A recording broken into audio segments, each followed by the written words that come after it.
And we're back. Hello. Is it good morning? Good morning. It is. Yes, it is. Good morning, beautiful sister. Good morning, beautiful family. Thank you for joining us. Yes. Lesson 105. And Sis will be reading for us today. Thanks, Sis. Okay. I like this lesson. Yeah, this is the good news. God's peace and joy are mine. God's peace and joy are mine. I'm joining you all in this. Like, there's a transmission, a divine transmission here. I'm receiving it while you're receiving it, and we are strengthening that in our, of course, united minds. Yes. United. That's not the word I'm looking for. Joined. Yeah. Okay. God's peace and joy are yours.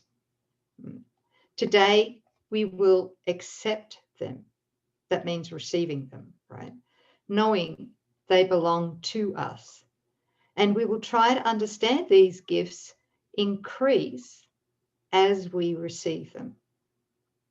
They are not like to the gifts the world can give, in which the giver loses as he gives the gift.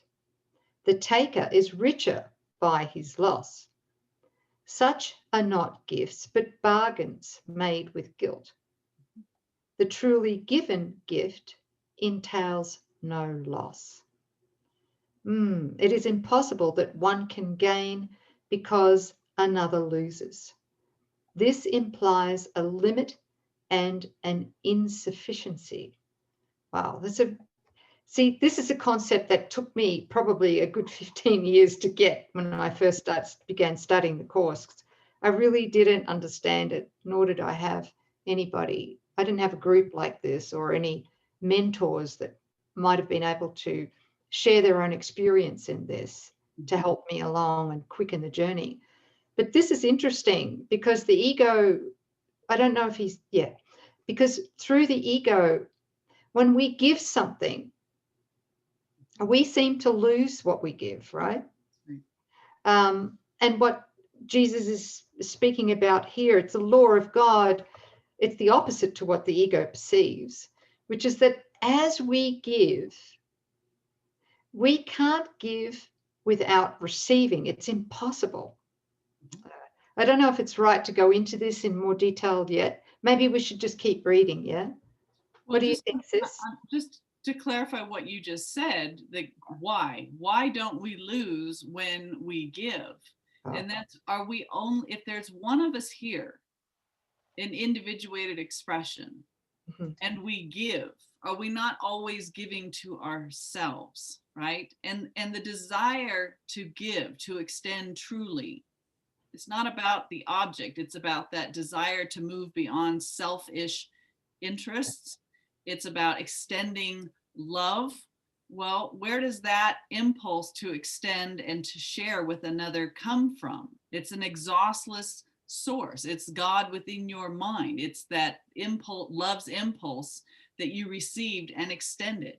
When it's God through you and out, and it magnifies, remember there's, I don't know what lesson it was, maybe 89, but everything that we give truly is magnified and it comes back to us like tenfold, right? So it's just, it's an impossibility to give and to lose. Only the ego takes what's true and puts it into finite mortal things and says, now we're talking about physical objects and you can have more and you can have less.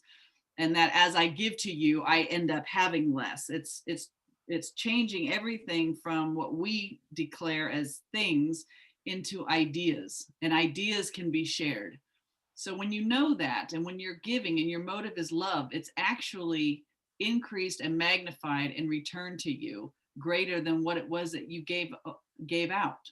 So you can never be impoverished in giving. Beautiful. The clear, thank you, Sis. The thing for me is the intent behind the giving. That's right. Because for most of my life, just like I guess most people within the dream, giving from the mythical me, the false self. Oh, We give to get. We, totally. and so the intent is impure. Mm-hmm. The intent, unfortunately, this is going to sound blasphemous, but unfortunately, when the ego gives, it gives with an intent to get, well, to actually rob. Yes. Yes. I was the world's best Christmas present giver, and I would spend lavishly.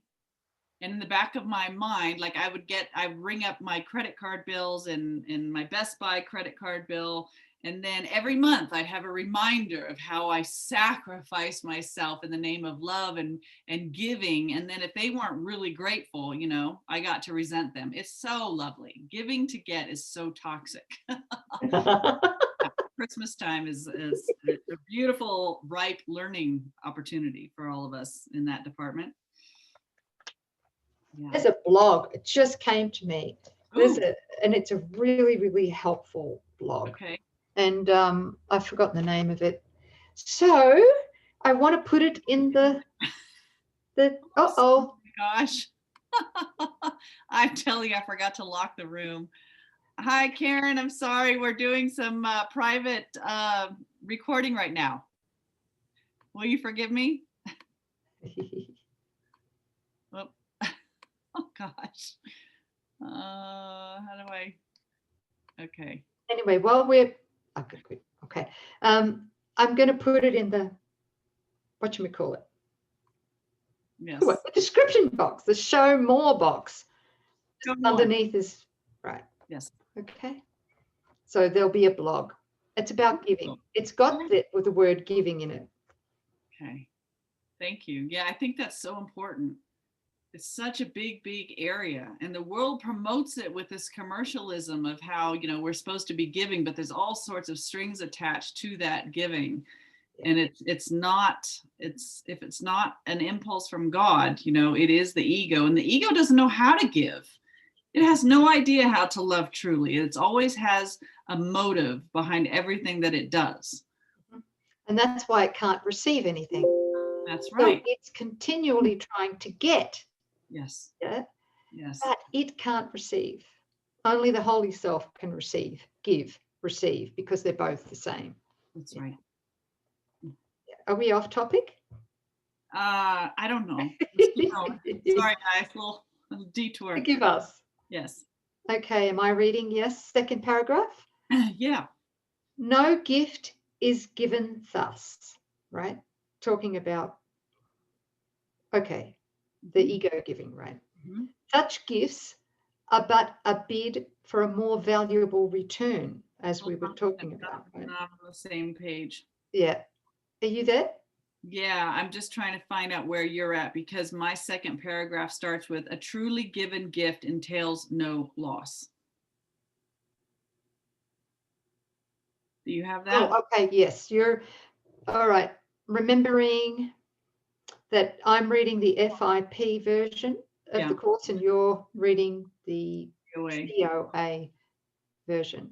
Mm-hmm. Okay. So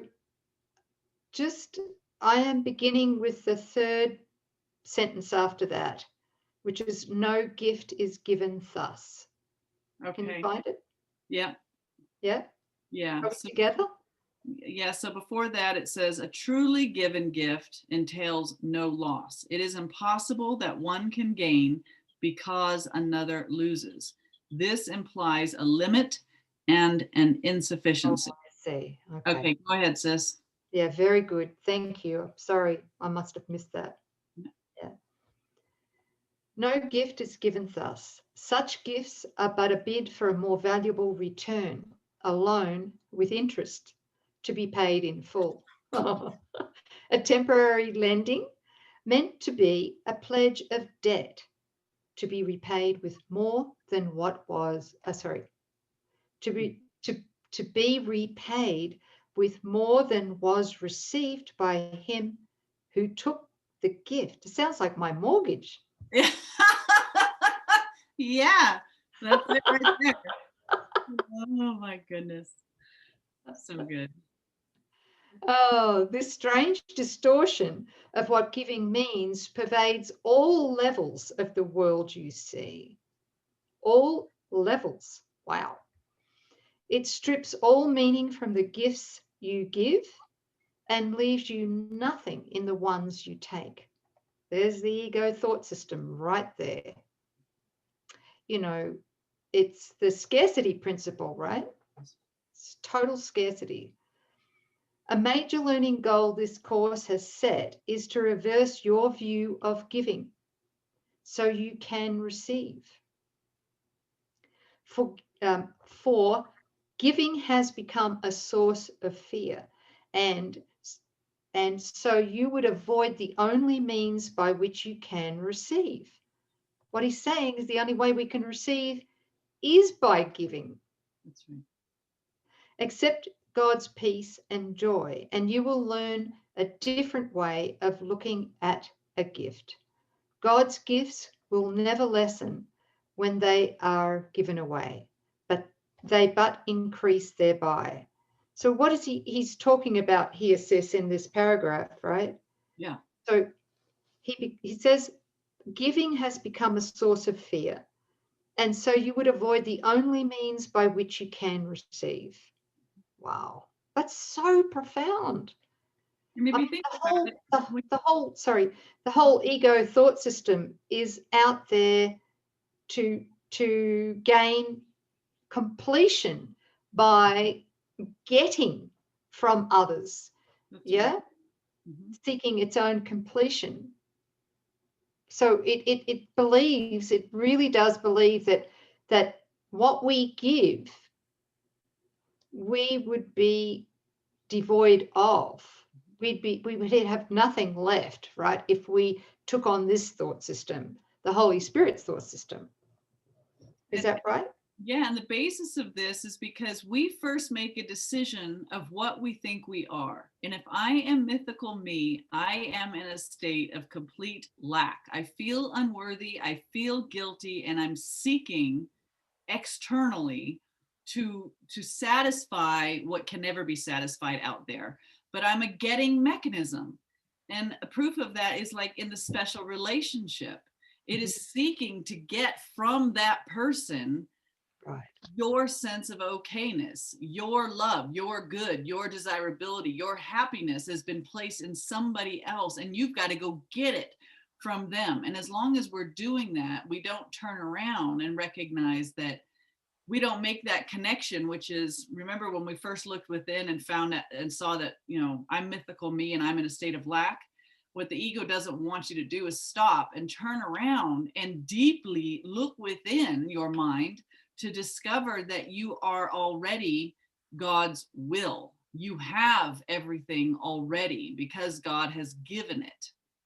It's already done. It's in your mind. It's available to you right now if you want to forgive what you thought you made and accept your inheritance. So it's about not, out there getting, but it's an internal recognition. And when you know that you are the fullness of the Christ, and that dawns, like you become this fountain of expression.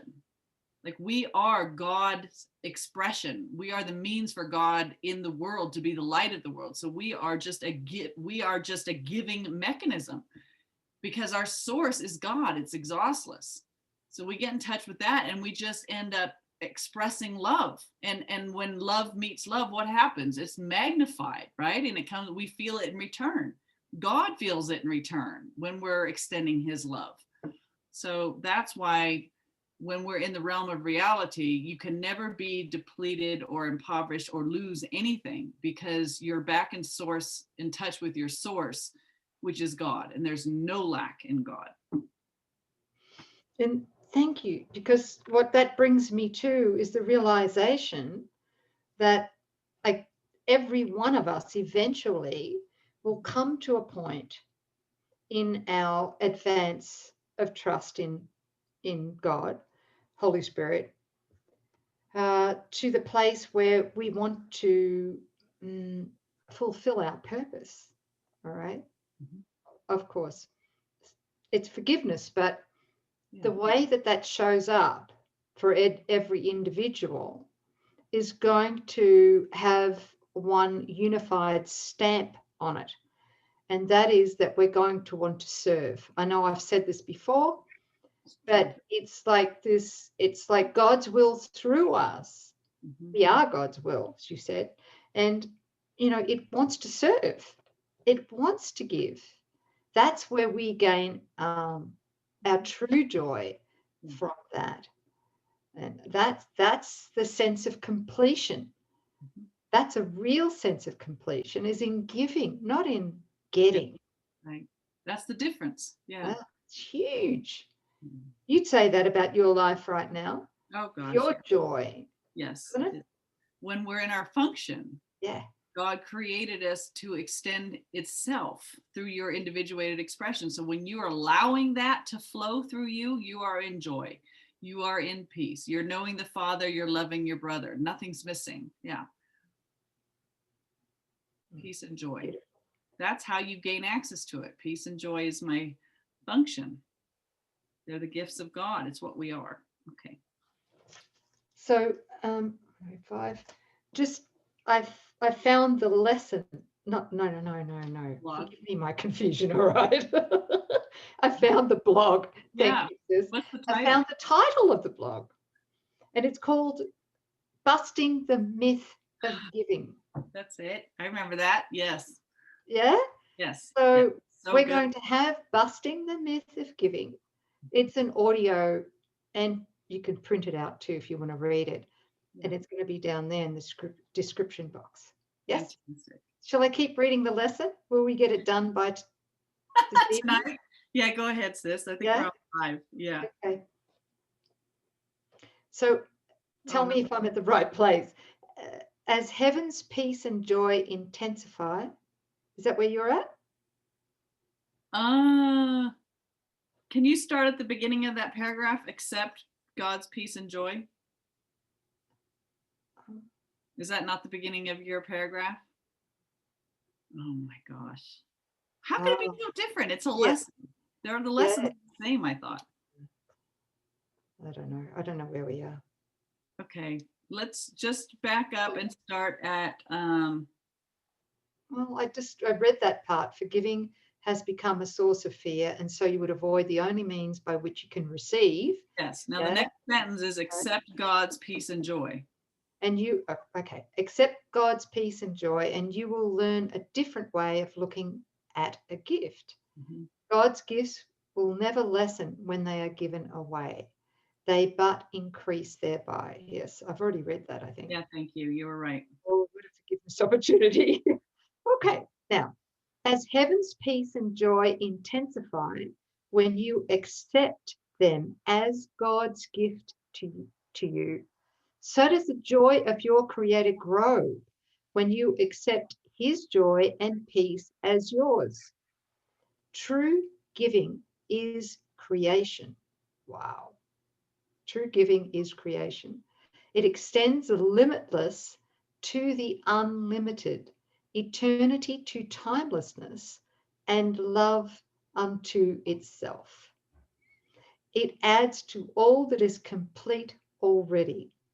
Not in simple terms of adding more, for that implies that it was less before.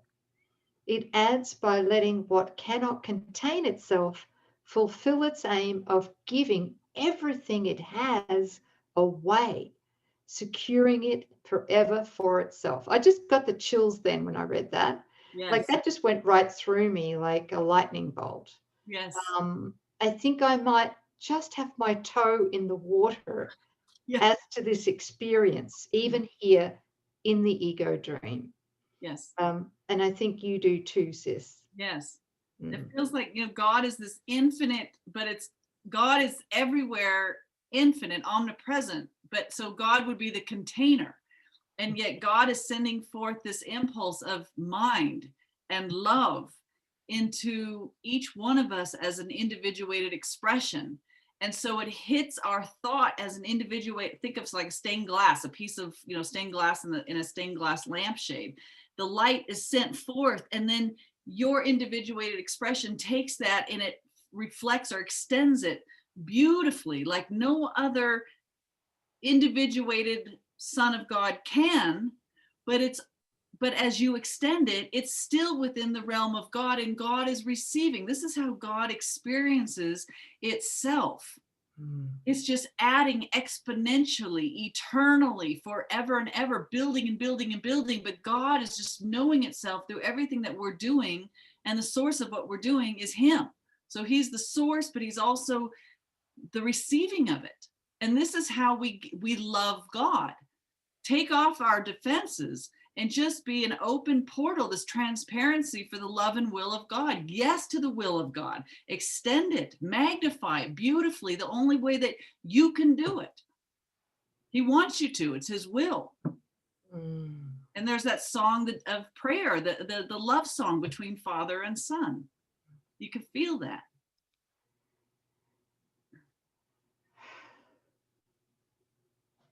Yeah, that's good. Thanks, Dad. Thanks. Thanks, Dad. Thank you, Papa Bear. Thank you. Love you. Thank you for my life. Yeah. And that's creation. That is so uplifting, you know. Mm-hmm. Thank you. Thanks, sis. We're returning to that. We are. With our beautiful brothers and sisters. We are. Yeah. I can't wait to see what you all do. Beautiful.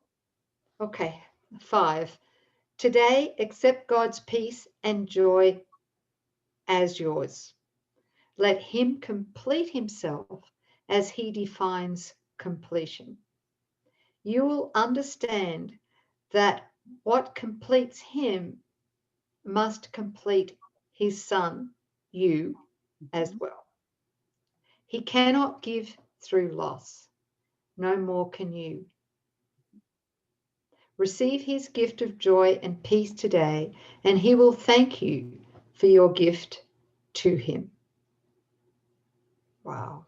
Receive his gift of joy and peace today, and he will thank you for your gift to him. So it's through our receiving, really genuinely receiving. His will is our perfect happiness and joy, right? And perfect peace. Have you ever noticed? And by our receiving, he receives a gift. That's it. That's it. And I'm noticing the connection between joy and our creativity. You notice that when we're in our joy and peace, that's when what we are, our gifts, our talents, our unique expression. Yeah, it's we begin creating, because that's what we do naturally. Beautiful. So he says here, think of your enemies a little while. Enemies? I don't have any enemies.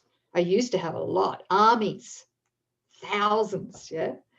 Think of your enemies a little while and tell each one as he occurs to you, my brother, peace and joy I offer you, that I may have God's peace and joy as mine. Isn't that beautiful? Wow. My brother, peace and joy I offer you, that I may have God's peace and joy as mine. Yeah. Great to say that every 15 minutes all day. Anyway, thus you prepare yourself to recognize God's gifts to you, and let your mind be free of all that would prevent success today. Now, are you ready to accept the gift of peace and joy that God has given you? Now, are you ready to experience the joy and peace that you have denied yourself? Now, you can say, God's peace and joy are mine, for you have given what you would receive. You must succeed today if you prepare your mind as we suggest, for you have let all bars to peace and joy be lifted up, and what is yours can come to you at last. So tell yourself, God's peace and joy are mine. And close your eyes a while and let his voice assure you that the words you speak are true. Spend your 5 minutes thus with him each time you can today. But do not think that less is worthless when you cannot give him more. At least remember hourly to say the words which call to him to give you what he wills to give and wills you to receive. Determine not to interfere today with what he wills. And if a brother seems to tempt you to deny God's gift to him, see it as but another chance to let yourself receive the gifts of God as yours. God's peace and joy are mine. Then bless your brother thankfully and say, my brother, peace and joy I offer you, that I may have God's peace and joy as mine. Beautiful. Yeah. I was thinking about the sort of things we get tempted by the ego to offer our brothers instead. Seeing them as bodies, right? Or judging them, wanting to use our opinions to separate. So we forgive those, and instead recognizing that as we offer our brothers the peace and joy, that's how we receive our inheritance. That's how we know that they are ours. We can't know that these are already ours until we're willing to give them away to every brother. That's that prayer. The feeling state is when you're willing to share this with every single brother without exception, and knowing that that's how you receive it for yourself. Okay. God's peace and joy are mine. It's funny, I just remember when Jesus was saying in the Bible, my peace I leave with you, not as the world giveth, give I, but he's talking about the peace of God. He says, don't think of peace and joy at the worldly level, the ego's substitute for those. We're talking about God's peace and God's joy, which are limitless and unchanging. That's the gift. Okay. Beautiful. Breathing that in. Yes. Doing these lessons is really, really healing for us. We hope that it's as healing, if not more, for you. Yeah. Well, it has to, right? As we we're receiving this. Yeah. Right. Thank you. Thanks for healing my mind, our mind. Love you guys. We'll see you next time. Yeah. Bye.